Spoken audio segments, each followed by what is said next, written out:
kosong di sini. Menunggu jin. Sudah sampai di mana catatanmu?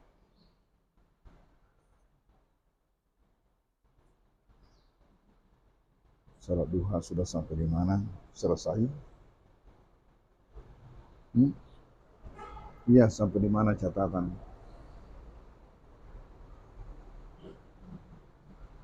Sudah rakaat keberapa?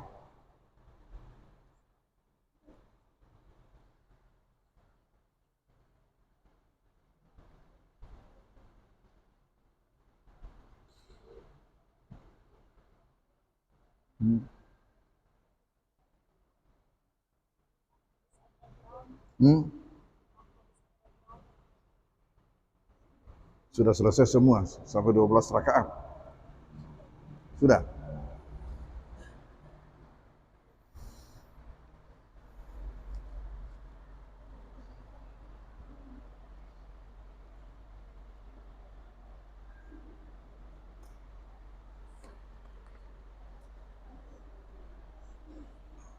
Sudah dicatat juga 3 in 1. 3 in 1 sudah dicatat.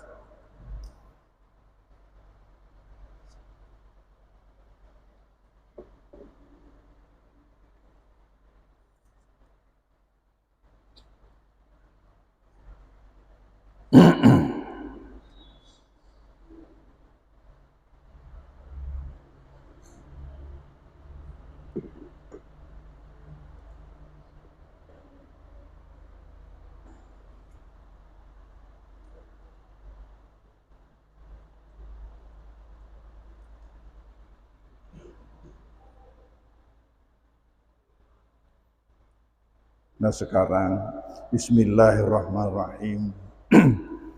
Alhamdulillahirabbil alamin. Wassalatu wassalamu ala asyrafil anbiya'il mursalin Sayyidina Muhammadin wa ala alihi wa ashabihi wa atba'ihi ajma'in.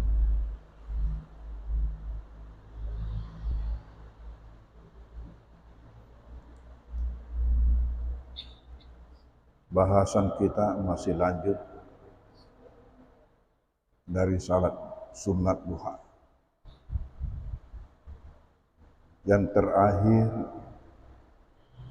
bacaan kita tempoh hari ialah keutamaan salat duha yang dirangkai dengan salat jamaah subuh, yang saya istilahkan dengan 3 in 1.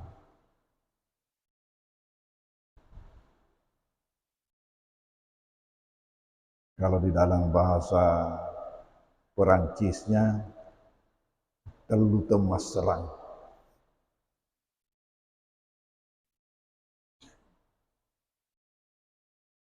Itu bahasa tasawuf orang tua kita. Telu temas serang, 2 temal laisen. Ini adalah prinsip orang beriman.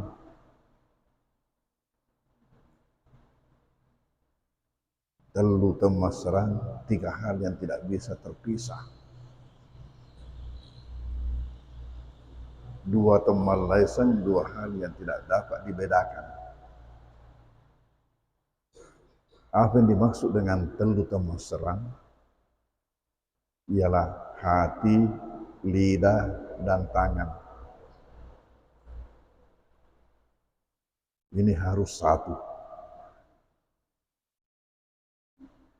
Antara hati kita, cetutan hati dengan ucapan lidah dan perbuatan perilaku.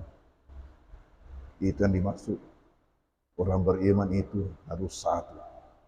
Antara hatinya, lidahnya, dan tangannya. Maksudnya dengan perbuatannya. Itulah yang dimaksud telu temas serang. 2 temal laisen, 2 hal yang tidak bisa dibedakan, yaitu antara zahir dengan batin.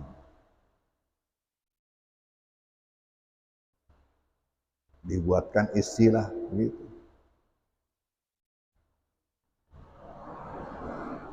Itu adalah prinsip orang beriman.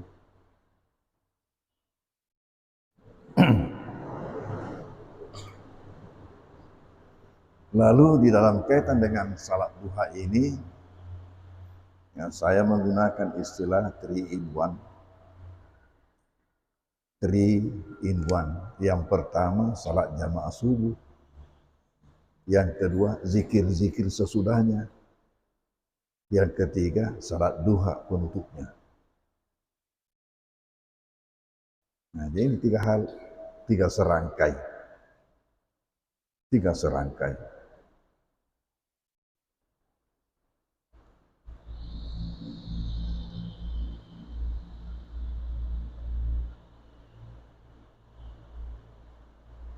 Di mana Rasulullah mengatakan,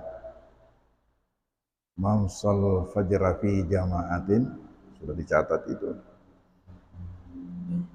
"Summa ka'ada yazkurullah ta'ala, yazkurullah hatta tatlu as-samsu. Summa shalla rak'atain, kana lahu ka'ajri hajjatin wa umratin tammatin tammatin tammah." Man shallal fajra fi jama'atin, barang siapa salat subuh secara berjamaah. Kalau di dalam riwayat Imam Tabrani dikatakan man shalla salata subuh fi masjidin jama'atan. Barang siapa yang salat subuh di masjid secara berjamaah.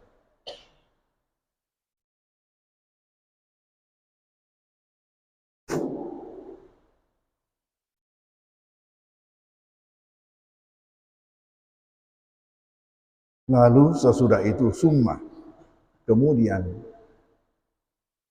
qa'adah, ia tinggal duduk, yazkurullah, berzikir-zikir, baca-baca Quran dan sebagainya yang bernilai zikir,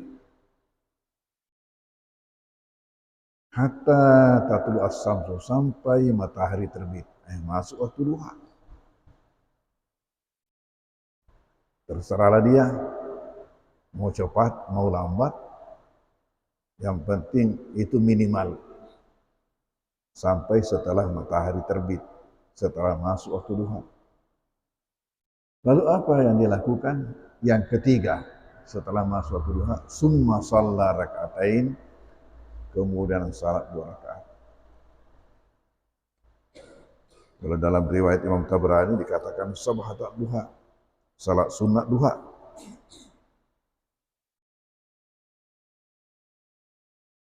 Bagaimana kalau dia lakukan itu?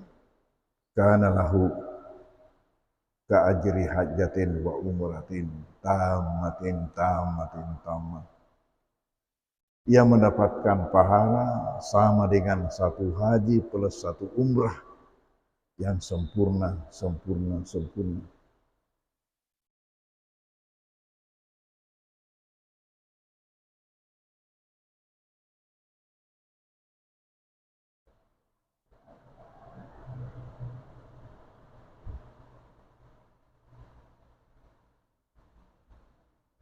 Kalau ya Imam Tabrani mengatakan ka'ajri hajin au mu'tamirin tamman hajjatuhu wa umratuhu, yang mendapatkan apa? Pahala sama dengan haji, umrah yang sempurna hajinya dan umrahnya. Berarti haji gratis ini.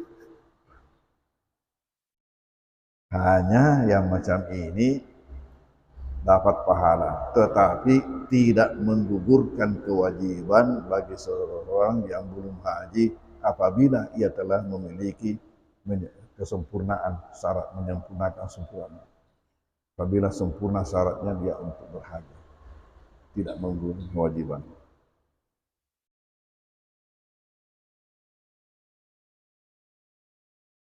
Nah, sekarang apa alasan untuk melakukannya secara berjamaah?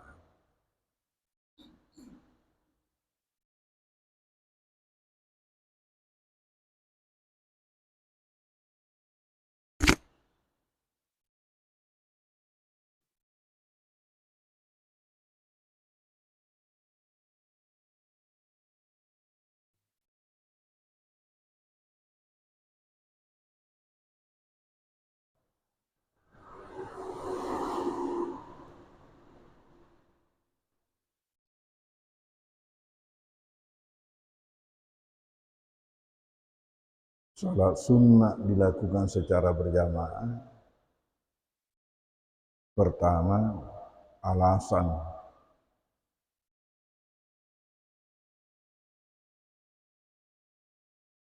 dilakukannya salat tarawih secara berjamaah.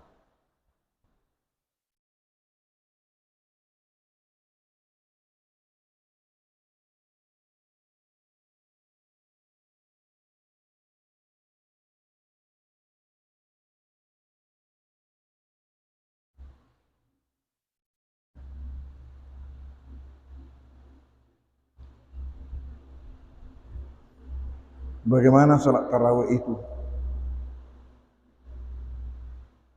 Itu pertama Nabi hanya menganjurkan,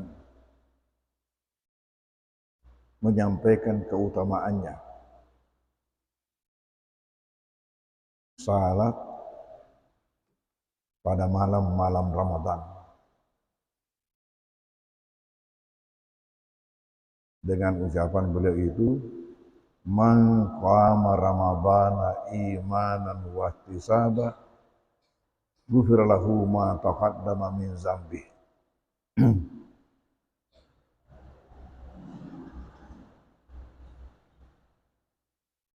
Man qama ramadhana, siapa yang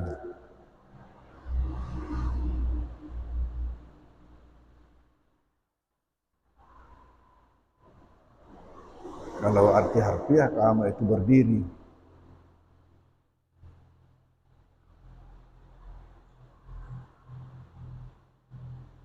Siapa yang melakukan salat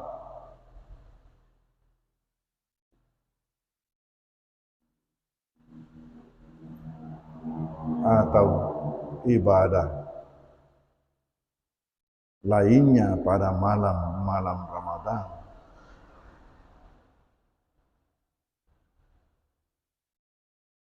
atas dasar iman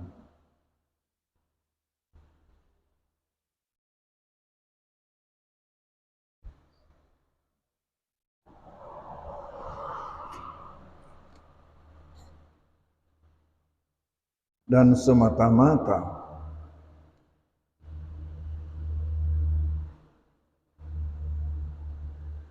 mengharapkan ridha Allah,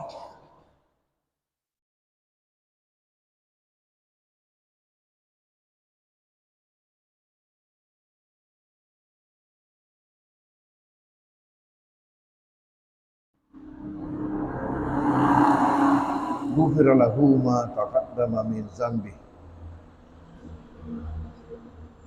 diampunkan baginya dosa-dosanya yang terdahulu.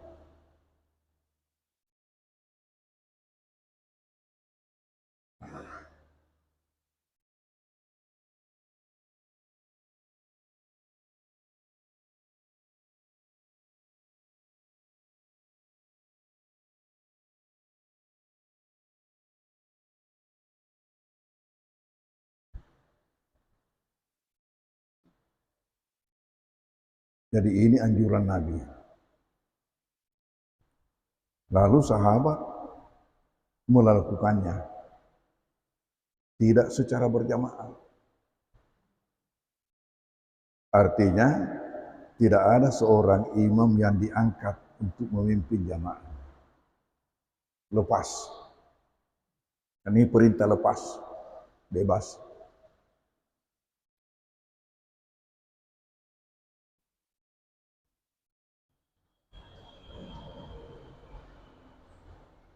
Sampai menurut kisahnya Aisyah, Sayyidah Aisyah.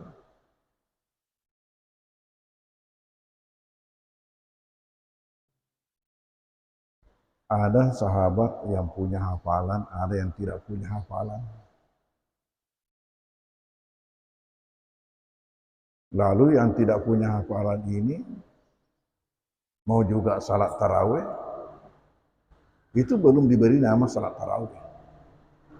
Namanya Qiyamu Ramadan, karena Nabi mengatakan man qama Ramadana, man qama Ramadana. Jadi awalnya itu hanya disebut Qiyamu Ramadan. Istilah qiyam diberikan istilah kepada orang yang melakukan ibadah pada malam hari, terutama salat. Istilah qiyam itu adalah istilah yang diberikan kepada ibadah yang dilakukan pada malam hari, terutama pada bulan Ramadan.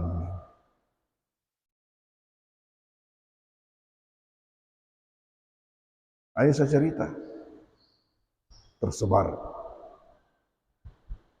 Mereka ini berlomba-lomba, artinya saling bersaingan di dalam ibadah salat. Yang tidak punya hafalan, nguping-nguping. Mana yang dia senangi didengar bacaannya, ikut di belakangnya. Ikut di belakangnya. Akhirnya terjadilah kelompok-kelompok. Kata Aisyah ada yang makmumnya 3 orang, ada yang 5 orang, macam-macam.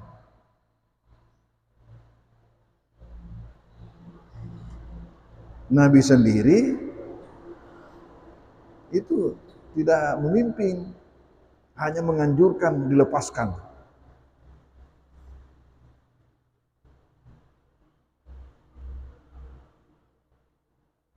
Jadi terjadilah begitu, kelompok-kelompok. Mungkin juga ada yang tidak ada makmumnya.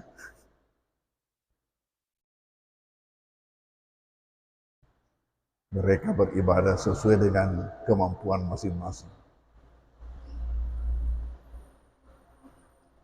Tidak ada penegasan dari Nabi bahwa berapa rakaatnya, tidak ada. Pokoknya silakan salat sampai di mana kemampuanmu. Lalu Nabi kemudian pernah keluar dari kamarnya, ingat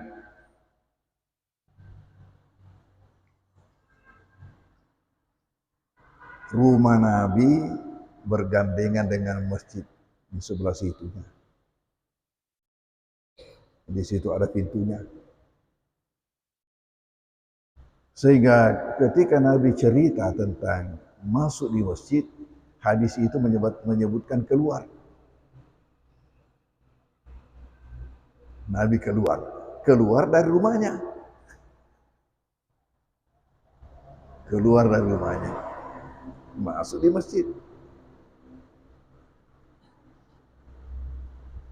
Orang yang tidak tahu posisi ini, posisi rumah Nabi dengan masjid, bingung kalau membaca hadis yang menyebutkan Nabi keluar tiba-tiba di masjid. Kenapa ini dikatakan Nabi keluar tapi ada dalam masjid? Keluar dari kamar.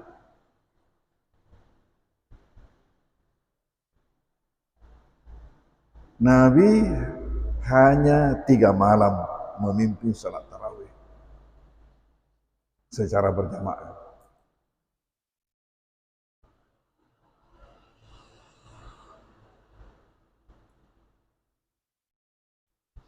Yaitu malam 23, 25, dan 27.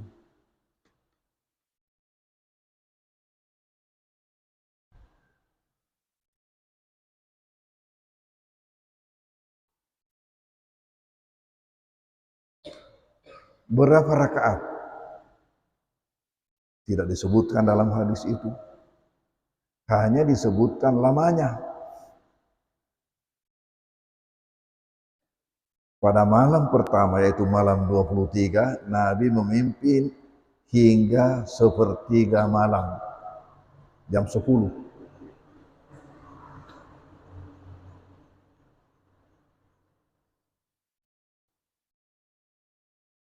Malam 24 Nabi tidak keluar lagi. Nanti malam 25 keluar lagi, yang kedua kalinya ini. Kedua kalinya pada malam 25. Beliau memimpin salat hingga tengah malam.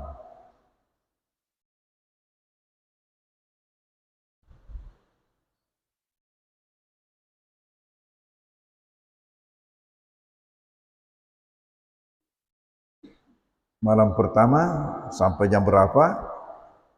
Jam 10. Malam kedua sampai jam berapa? Jam 12.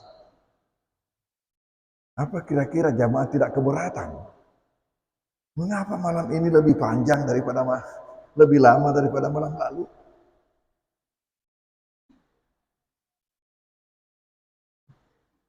Kalau di sini barangkali jamaah protes atau mendeham-deham kemudian keluar diam-diam, pelan-pelan keluar dari pintu.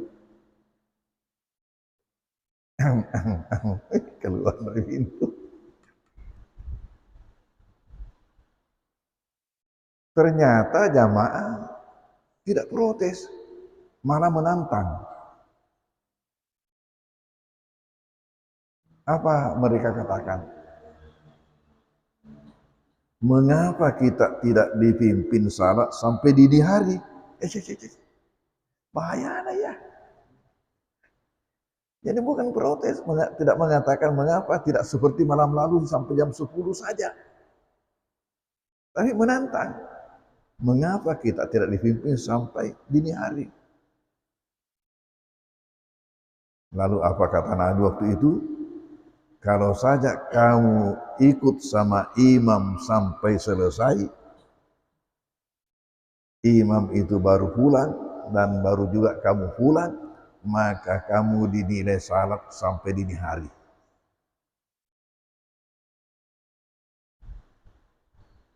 Ini malam yang kedua, malam 25. Malam 26,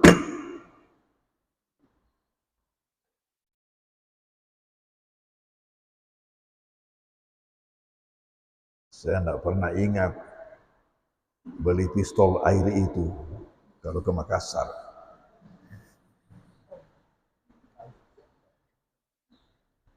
Kalau ketemu induk cending atau ambuk cending ditembak.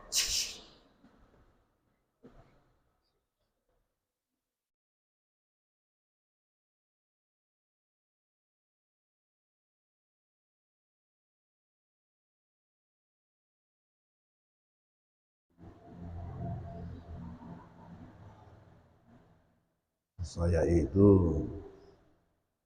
ya cepat-cepat bangun, sudah BO, sudah mandi, baru salat tahajud, menunggu azan subuh.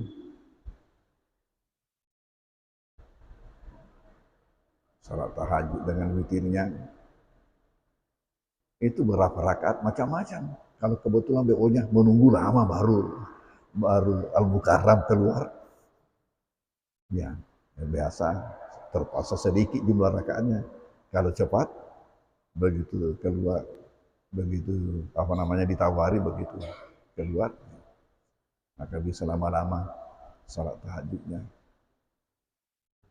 Ini sudah mandi semua baru datang ke masjid.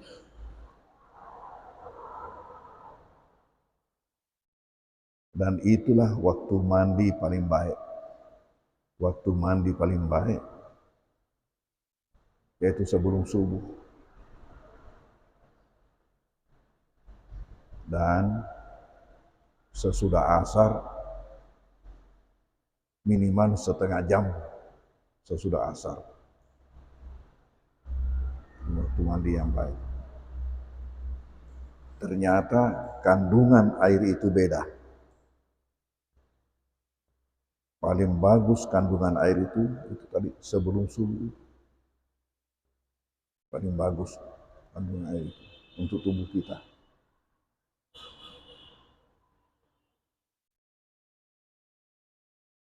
Ini memerlukan latihan barang 1 minggu baru menjadi tradisi, baru menjadi enak.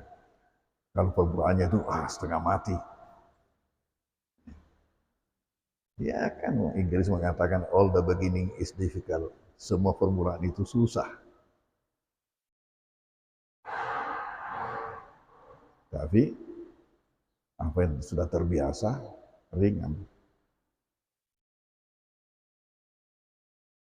Jadi tadi ceritanya salat tarawih ini jamaah menantang. Lalu apa kata Nabi? Kalau saja kamu ikut sama imam, nanti kamu pulang, apabila imam juga sudah pulang, maka kamu dinilai salat sampai dini hari. Malam 26, beliau tidak keluar lagi. Nanti malam 27, keluar lagi. Nabi memimpin sampai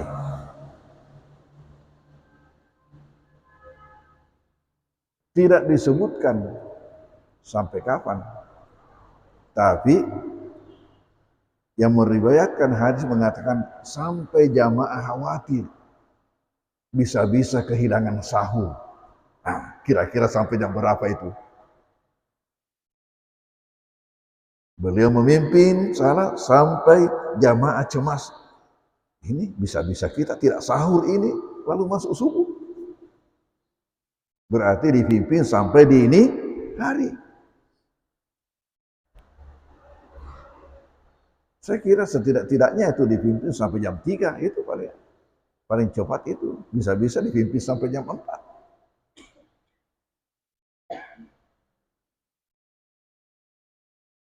Iya belale.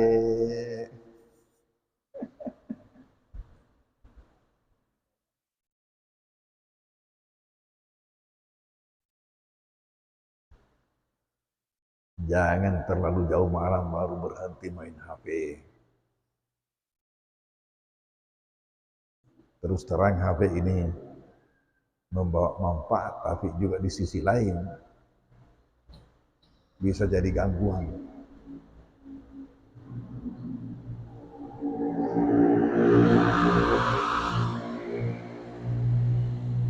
Hanya sekarang ini muncul saingan HP buat anak-anak.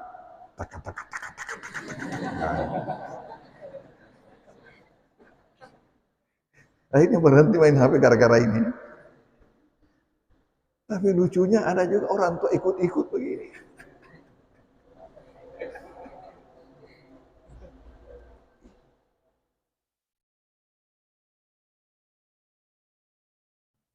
Jadi malam ketiga ini, malam 27, Nabi memimpin sampai dini hari.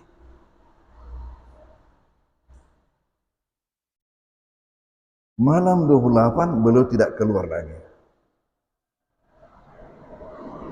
Nah sekarang jamaah tahu, buat rumus. Oh Nabi keluar memimpin kita 23, 25, 27, berarti pada malam-malam ganjil. Pasti malam 29, ini terakhir. Pasti Nabi keluar. Tahu-tahu Nabi tidak keluar. Padahal masjid semakin penuh dengan jamaah. Coba, bagaimana imannya orang dulu itu. Kalau kita bagaimana kira-kira masjid? Kalau begitu imamnya. Coba saja sekarang kalau ada satu masjid salat tarawih di mana panjang-panjang anunya. Kalau ada orang yang masuk di situ salat yang tidak biasa, mungkin tanya-tanya sama siapa imam itu. Imam itu namanya Abdul. Dia itu imam tiap malam begitu. Iya. Selalu dia imam. Iya. Begitu caranya imam. Iya. Begitu terus. Iya. Insya Allah malam depan saya pindah.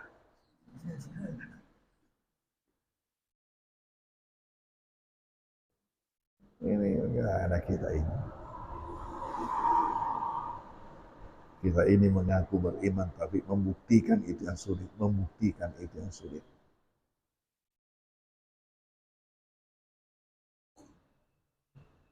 Jamaah ramai. Paling ramai. Tapi ternyata Nabi tidak keluar. Nanti waktu salat subuh Nabi keluar. Lalu setelah salat beliau pidato. Berdiri. Saya tahu apa yang kalian pikirkan. Pasti kalian bertanya-tanya, mengapa saya tidak keluar memimpin kalian untuk Qiyamul Ramadan ini. Tahu yang menyebabkan saya tidak keluar memimpin kalian. Saya khawatir kalau saya selalu keluar, saya selalu memimpin kalian salat tarawih, salat Qiyamul Ramadan ini secara berjamaah. Saya khawatir kalau turun ayat yang mewajibkan salat ini lalu kalian tidak mampu untuk melaksanakannya. Jadi kekhawatiran Nabi, jangan sampai turun perintah, turun ayat yang mewajibkan salat tarawih itu lalu umat tidak bisa laksanakan dengan cara seperti itu. Itulah yang mencegah Nabi keluar. Tapi jelas, awalnya salat tarawih hanya anjuran secara lepas, nanti di belakang baru Nabi memimpin. Adapun sahabat-sahabat sudah ada yang melakukan salat berjamaah secara sendiri-sendiri, itu atas inisiatif mereka. Dan tidak diingkari Nabi. Tidak diingkari Nabi. Inilah awal salat sunat dilakukan secara berjamaah.